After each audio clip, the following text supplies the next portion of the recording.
The Hasidic Jewish tradition has a way of using stories to convey wisdom and important information. And this is one about humility.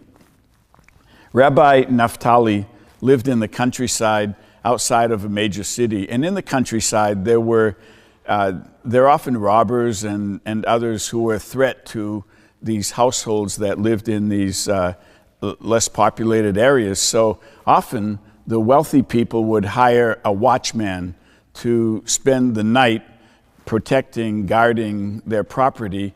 And one evening, Rabbi Naphtali was out walking, and he came across such a person, a watchman, pacing back and forth, protecting the neighbor's property.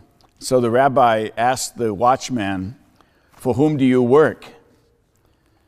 He informed the rabbi that he worked for the family that lived in this estate. And then the watchman said to the rabbi, "For whom do you work?" And the rabbi responded, "I'm not sure if I work for someone or not."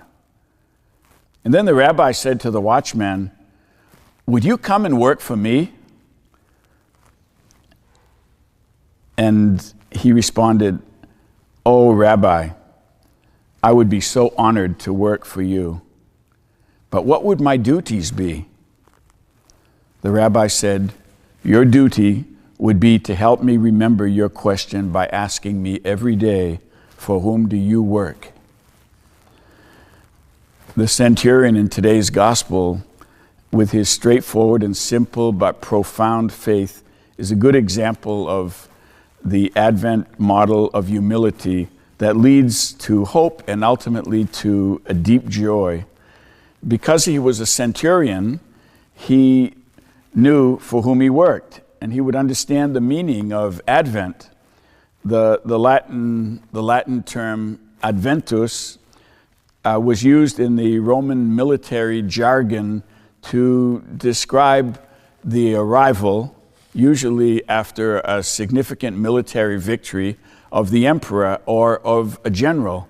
So adventus meant that he had arrived at the gate of the city. And usually Advent also involved people in the city preparing to welcome the general or the emperor. And so Advent involved all that preparation that went forward too. And it stood for the arrival of the emperor with all his forces behind him. And then often, if the city was not welcoming and not prepared, then a spokesperson for the emperor would let the people within the city know that the emperor had arrived with overwhelming force.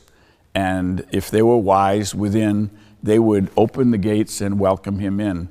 If not, then and they refused to welcome him, then they would suffer the consequences of being invaded and losing their lives and their property.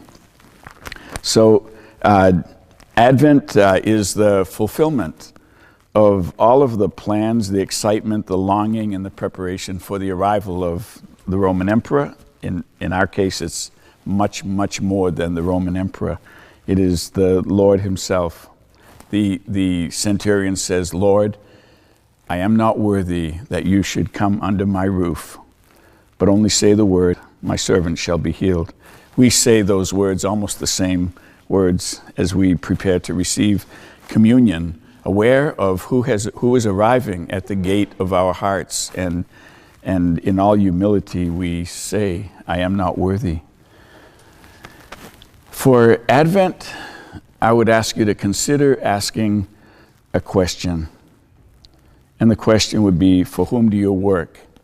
I was sharing this story with Father Joman and Father Pinto yesterday, and Father Pinto said, "Well, wouldn't it be better if you said, whom do you serve?"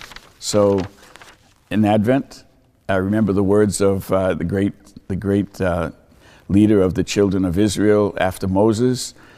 He said, "As for me and my household, we will serve the Lord."